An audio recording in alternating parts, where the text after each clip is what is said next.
Well, welcome back, folks, to another episode of American Genesis, where we're talking about the foundational documents that our nation was created on. We are into the Bill of Rights, and sorry about the delay and little technical problems, but we've got her going now. So let's do a little review. Last week, we continued looking at the First Amendment Freedom of Speech Clause.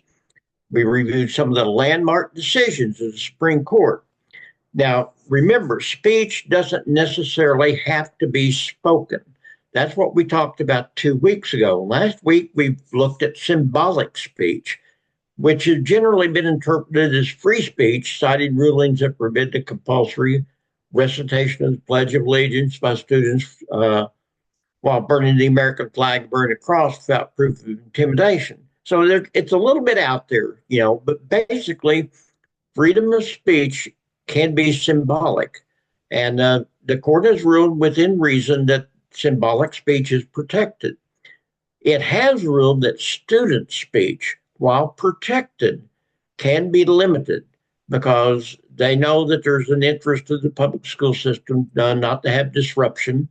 And so they want to make sure that if there is a disruption, trying to keep that to a minimum. So they have put restrictions on student speech.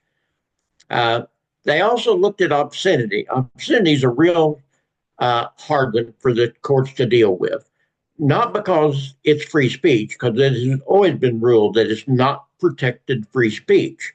And that's what we saw last week. The problem is, what is it? It's in the eye of the beholder. What may be obscene to you may not be obscene to me.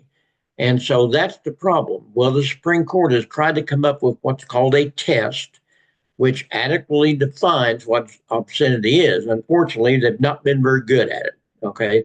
And so while it's not protected free speech, you might not believe it by looking at some of the things that you see on TV or in the movies. Finally, we saw how defamation, which is libel, and slander, which is spoken or written untruths, are not protected forms of speech unless you are a public figure. So if you live in the public, and again, that's kind of out there because maybe somebody is a public figure in a very small residential area, but he's not a public figure to the nation. But without a doubt, people like politicians and actors and writers and things like that are considered to be public figures. If that's the case, then it is up to the defendant, the person being sued, to prove that he was defamed with actual malice. In other words, the person that defamed him told an untruth, was intending to hurt him on purpose.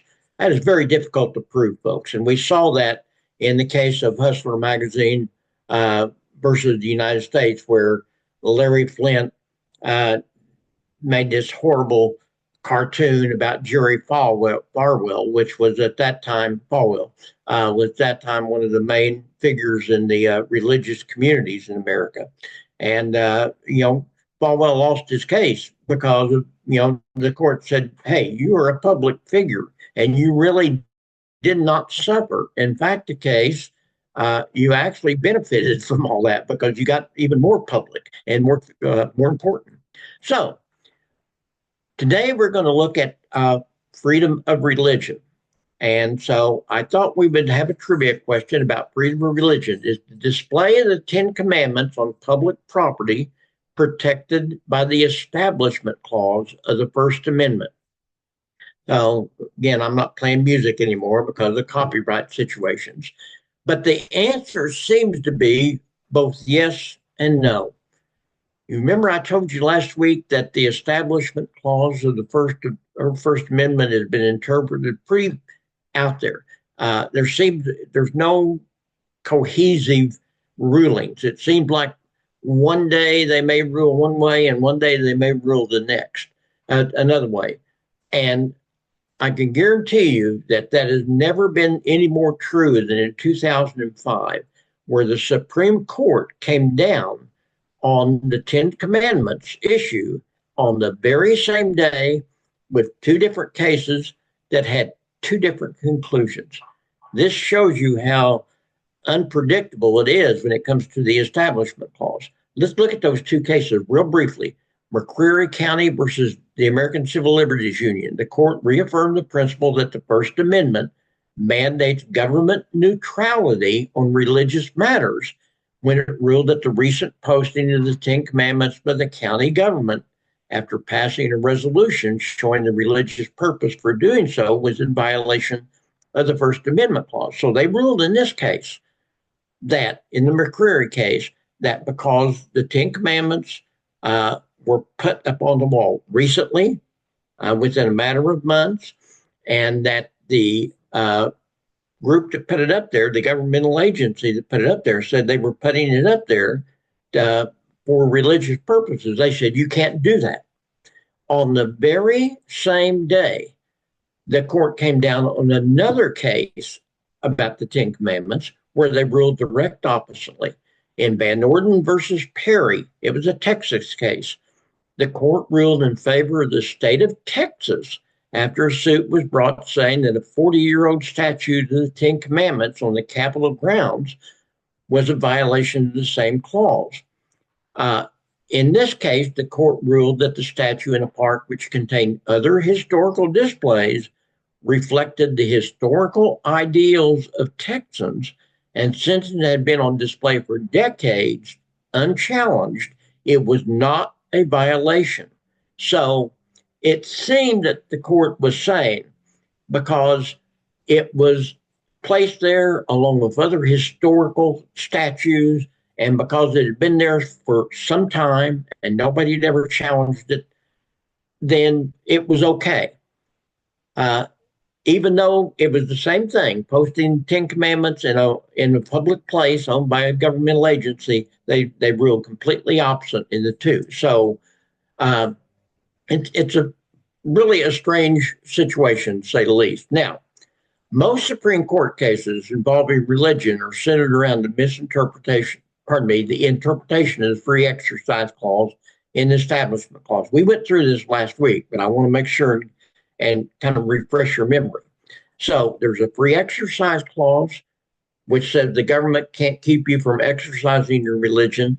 And there's an Establishment Clause, which says the government can't be involved in making you worship a certain way. And again, while the Free Exercise Clause had been interpreted fairly consistently by allowing free exercise of religion, the Establishment Clause has been the subject of a lot of inconsistent rulings, as we just saw. And again, we went through last week the Free Exercise Clause, and we talked about how this case out in Oregon, which had to do with a guy that was fired and denied unemployment benefits because he'd used drugs on the weekend, and he worked at a drug rehab place. And the court came back and said, you can't do this. It's legal to fire this person. Something that has come down is called the Smith Act. So, yes, you can place the Ten Commandments if it's done a long time ago, and if it's in the arena of other historical monuments. But if you do it recently, it seemed like the court's saying, no, you can't do that. I know in Oklahoma, they have passed a law that says all schools must now post the Ten Commandments. I am sure that eventually will get to the Supreme Court, and it will be really interesting to see what the Supreme Court rules on that, because I got a feeling I know how they're going to rule, but we'll see. Okay, so let's look at the Free Exercise Clause, and let's look at some of the case law. We're going to go into detail on 3 different cases. The first one we're going to talk about was way back in 1878, Reynolds versus the United States, where a state law prohibiting polygamy was upheld. So here's what happened. George Reynolds, a member of what then was called the Mormon Church, was charged with bigamy out in Utah. And Reynolds argued that his religion required him to marry multiple women, and the federal law against multiple marriages was unconstitutional. Question: did the federal law violate the free exercise clause of the First Amendment? And in a 9-0 decision, the court ruled Congress had the power to prohibit bigamy. And the reasoning?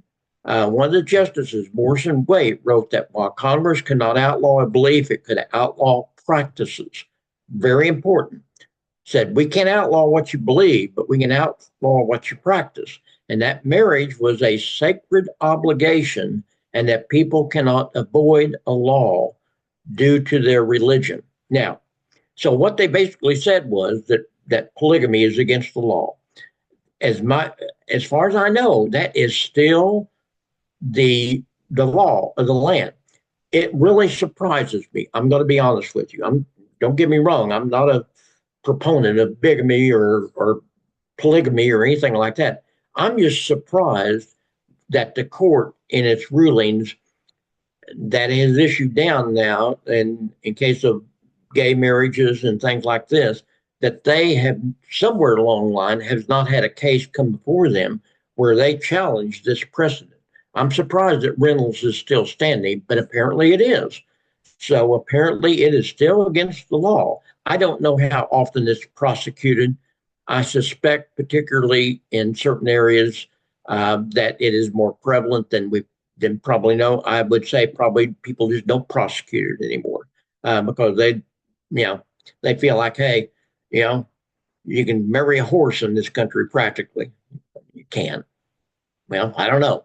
You may be able to. Who knows? Okay. So the next case was Jacobson versus Massachusetts in the free exercise. This is where they upheld compulsory school vaccination. This is an old case. As you can see there, it's 120 years old, but folks, it's been in the news a lot the last few years. It became a very focal point in the law when we were having to do with the COVID vaccinations and whether or not you could make people get the vaccination.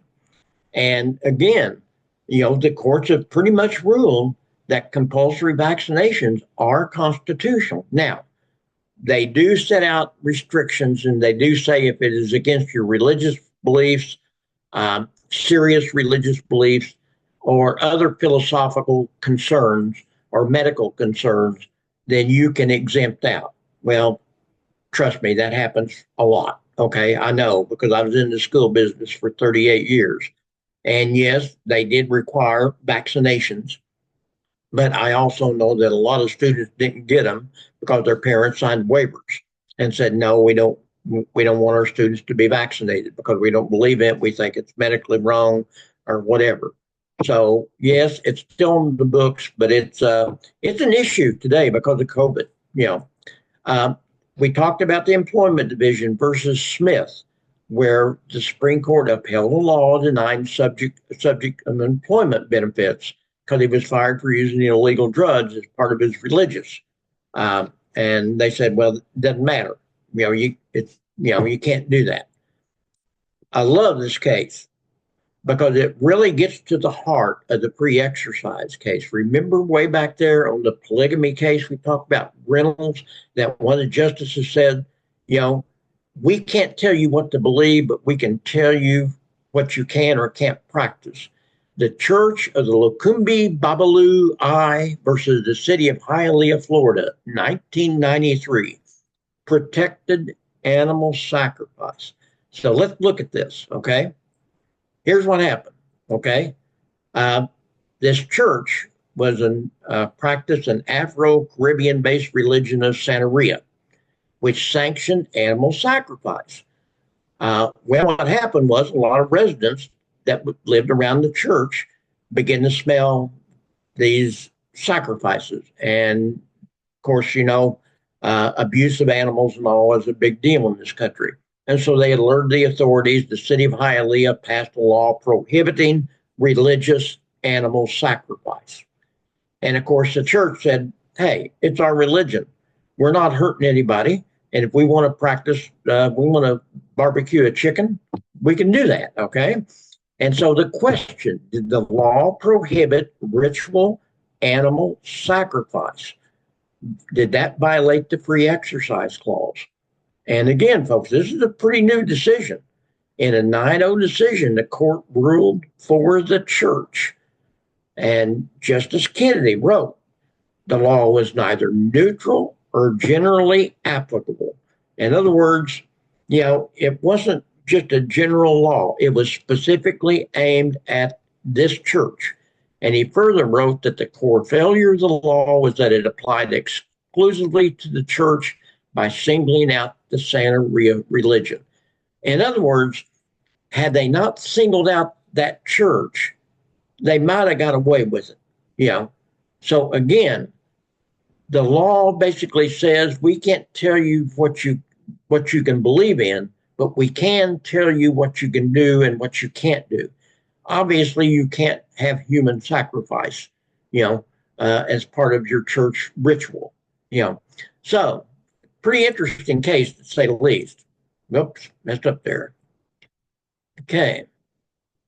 So Burwell versus Hobby Lobby Stores, 2014, a pretty new case. And again, one that really was important because this had to do with Obamacare.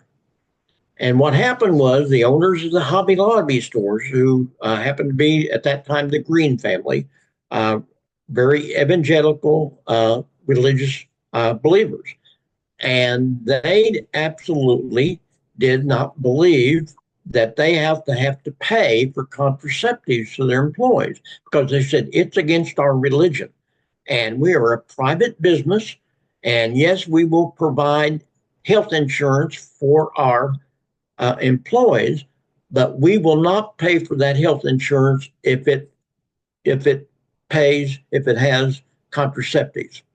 Well, of course, some of the employees sued, took it all the way to the Supreme Court, and then it's kind of a surprise because everybody thought that the court would come down on the part of the employees. They came down on part of Hobby Lobby, and they said, "Hey, these are private people. They have a right to run their business, and they have a right to establish what they want to believe and what their employees. They're not telling their employees they have to believe it, but we don't have to pay for your beliefs." And so it was kind of a big deal. It's still kind of a sore thumb with a lot of people. Another one was Holt versus Hobbs. And this had to do again with religious beliefs because some states had a law which required a prisoner to shave his beard because it was, even though it was against his religious beliefs. And again, the Supreme Court came down on the part of the prisoner. And they said, hey, the prisoner has a right to have a beard. You may not like it.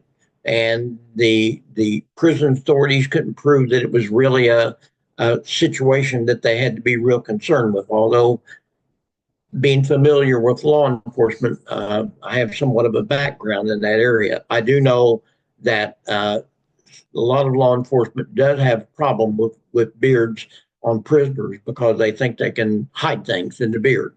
And it forces them to have to go in and check the beards out.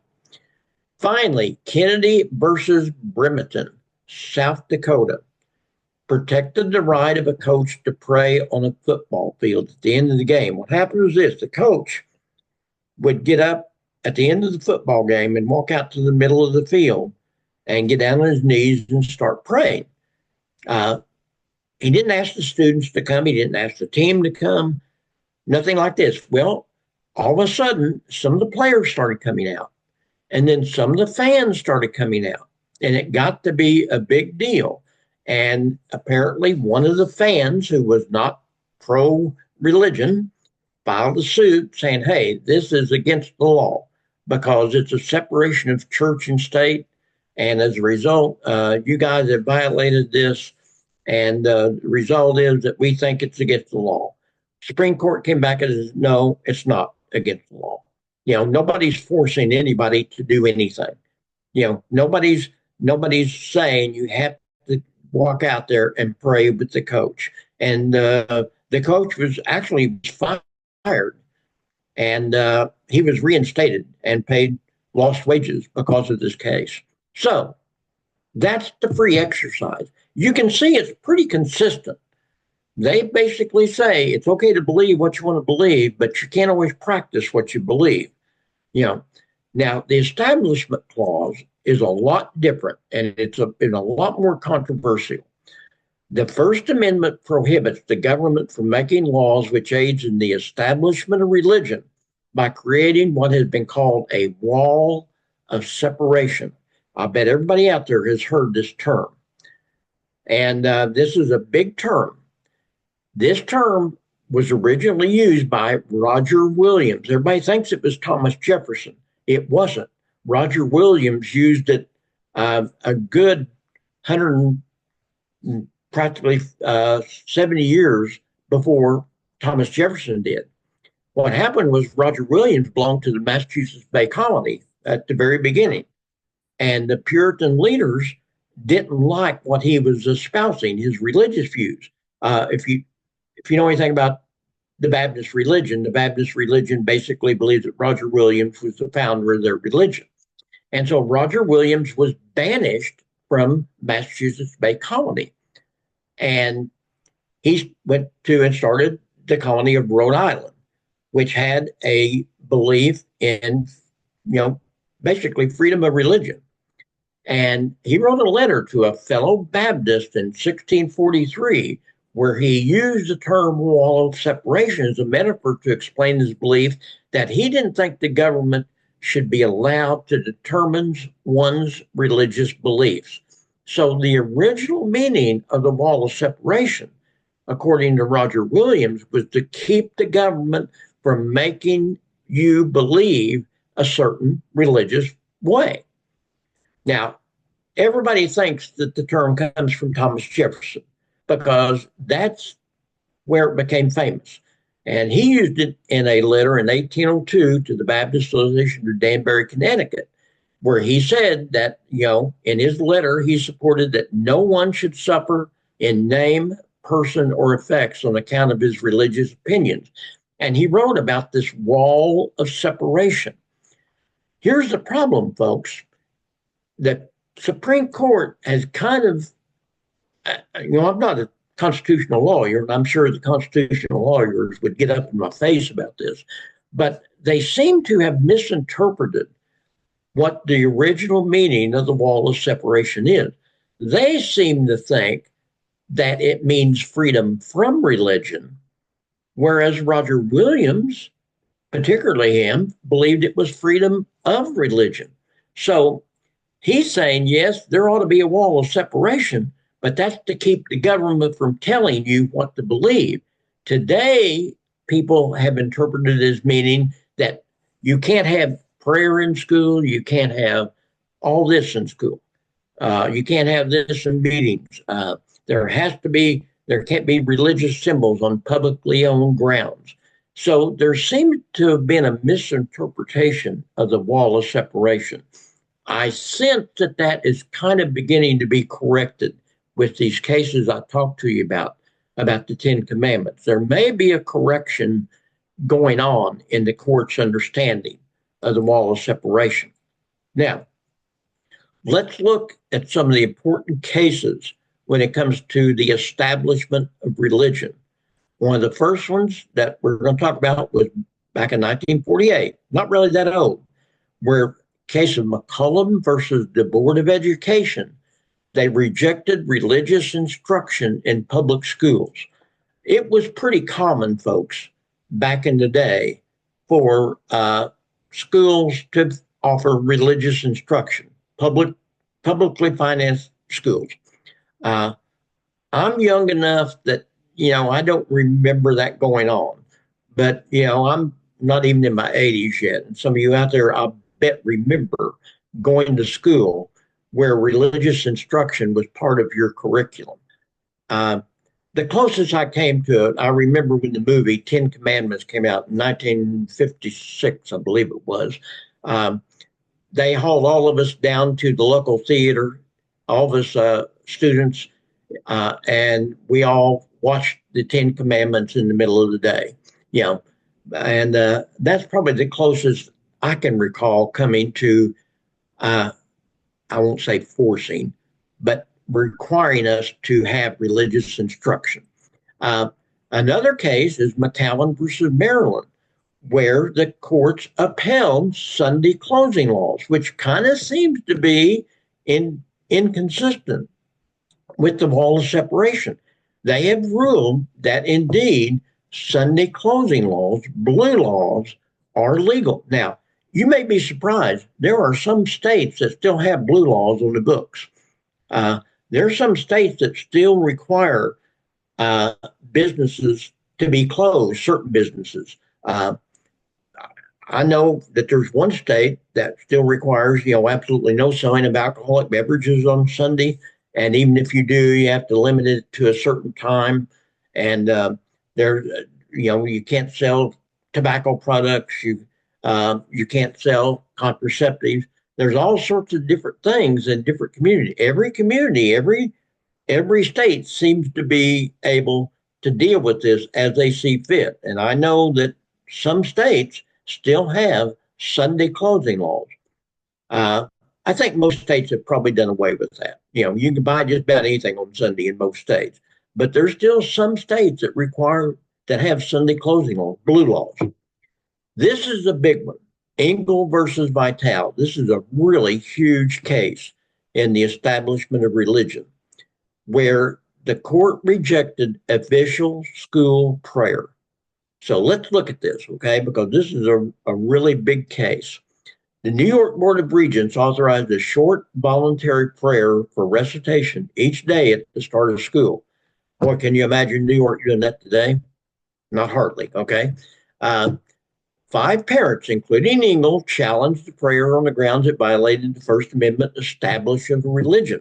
Now, this prayer, I've read it, and it was it wasn't aimed at any one religion. It wasn't a Christian prayer. It wasn't a Jewish prayer. It wasn't an Islamic prayer. It was a very non-denominational type prayer. Didn't specify any religious authority. It just basically said that the higher power, we pray to you that you will give us guidance and blah blah blah blah blah. Well, the Supreme Court had to decide, does the reading of a non-denominational prayer at the start of the school day violate the First Amendment? And they ruled 6-1.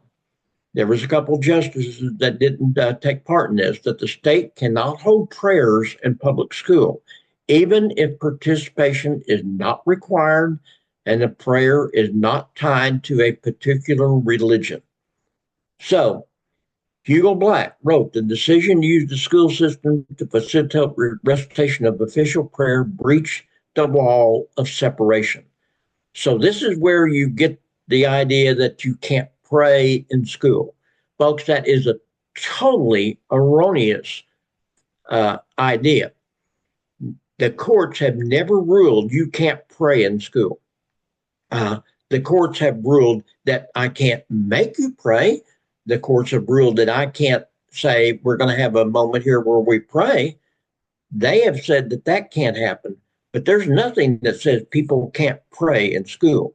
Schools routinely, students, there's a big day in September called, Rally Around the Pole, where they meet outside the front of the school. Students do voluntarily without any part of the school doing this before the school day, and they ask students to meet with them and they pray around the flag. I know in my school that this happened every year and it was a big deal. There's nothing that says you can't pray in school. It just says that you can't be forced to pray or sit in the classroom and listen to somebody else's prayer. So if you want to pray before, I always tell my students, hey, if you want to pray before you take my test, that's fine. Go ahead and bow your head and pray. If that's the case, you probably need to. No, just kidding. Okay. So anyway, again, there's a kind of a misconception about prayer in school, that you can't pray in school. You just can't make people pray in school. Okay. The next case was the Abbott and South Dakota School District versus Shemp, where rejected the reading of the Lord's Prayer. Kind of the same thing. They said you can't read the Lord's Prayer in school. And then again, this is the big one. This is probably the single most important case in the establishment of religion, as far as the courts have ruled. Lemon versus Kurtzman. What happened was this. Pennsylvania and Rhode Island passed laws that provided for state funding for some educational activities of non-secular, non-public education. In other words, taxpayer money was being sent to private schools. And a group of parents, including a man by the name of Abe Lemon, sued, claiming that taxpayer money was being used in parochial schools was a violation of separation of church and state. So the question is, do laws that provide state funding for non-secular private schools violate the First Amendment Establishment Clause? In other words, can state taxpayer money be used to support a Catholic school? Well, the court ruled 8-1, saying no, it cannot. And what it said was this. The court ruled that a law must pass a three-pronged test. They came out with a test called the Lemon test, sometimes called the excessive entanglement test. They said the law must have a secular purpose.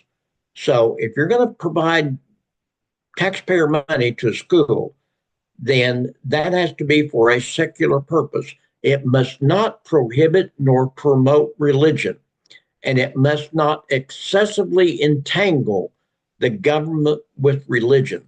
This was the law of the land from 1971 on. Now, I'm here to tell you that that is beginning to be watered down.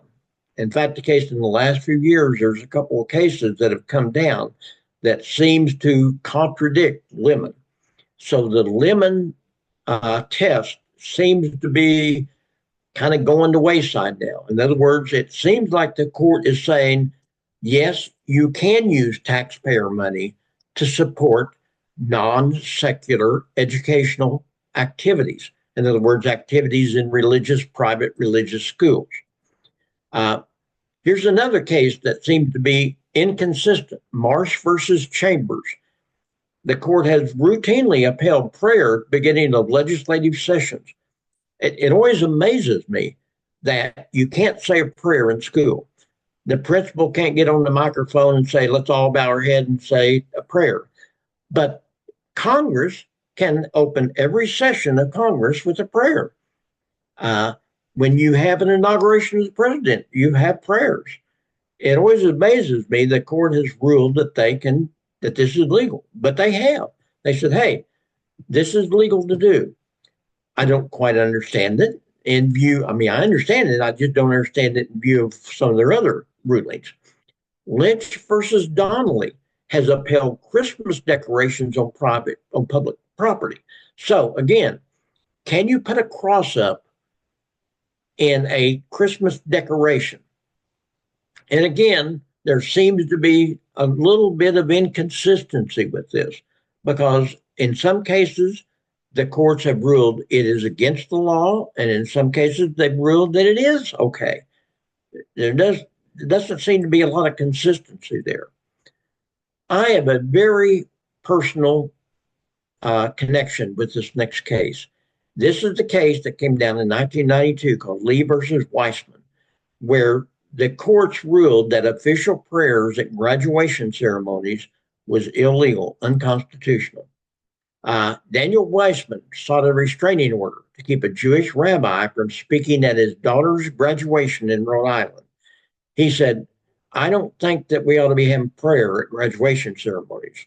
And his request was denied in lower court, but then he sued to prohibit prayers at official public school ceremonies, took it all the way to the Supreme Court. And the Supreme Court had to decide that the offering of prayers at official public school ceremonies violate the Establishment Clause. And what they ruled was that indeed prayers at official school ceremonies conflicted with the settled rules prohibiting prayer for students. So he was saying, basically, they said, you can't pray at graduation. Anthony Kennedy said the prayer created a subtle and indirect coercion on the students, and that a cornerstone principle is that government may not compose official prayers to recite as part of government functions. The reason I said I had a connection to this, I was the principal of my school in 1992, and it just so happened that part of the graduation ceremonies from that up to that point had been a prayer at the beginning of graduation and a benediction, the last thing at graduation. My daughter happened to have been selected to give the benediction at, the school ceremony, this graduation. And she did, because at that point, this case had not come down.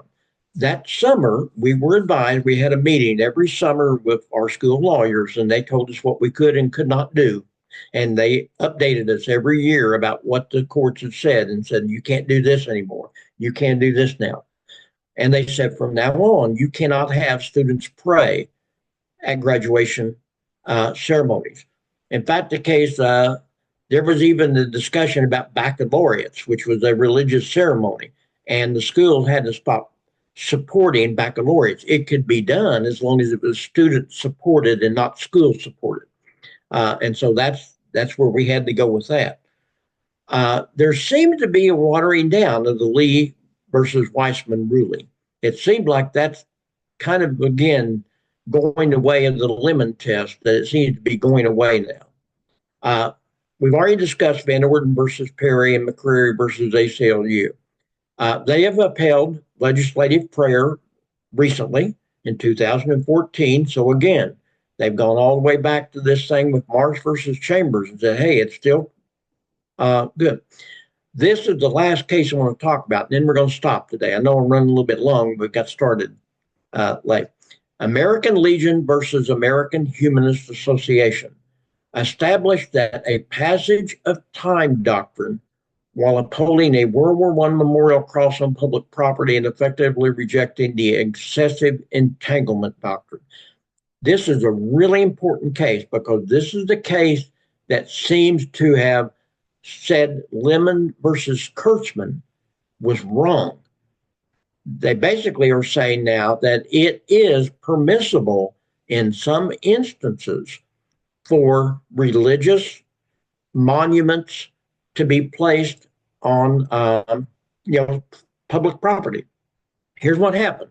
In 1961, the state of Maryland acquired a 40-foot tall cross erected in 1918 on private land by the American Legion to honor students who died in World War I. So this was erected clear back in 1918 by the American Legion, and it was on private property.